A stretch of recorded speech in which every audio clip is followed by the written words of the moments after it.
Hey, here we go. There's a tutorial for creating a contact sheet via Photoshop, similar to this one.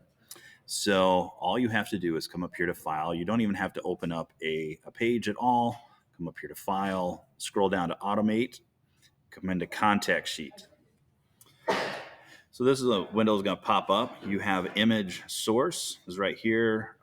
If it was me, I'd go with files folder. You have no idea what's in there, so just go with the file and then browse. This one automatically opens because I was just in there making this other contact sheet. But this is my friend Kat's images right here. So I'm going to hold down the shift key and click that one like that. Hold the shift key down and click that one. All these are going to be selected. Then I'm going to hold the control key down. I don't want that one. I'm going to click out of that one. Now it automatically creates the ones that I want there, or selects the ones that I want.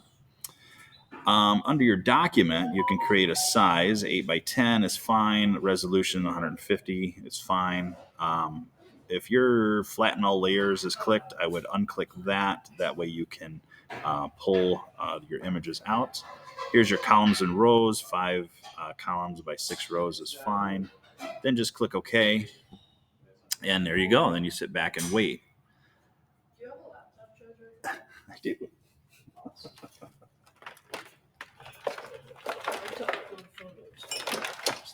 There you go.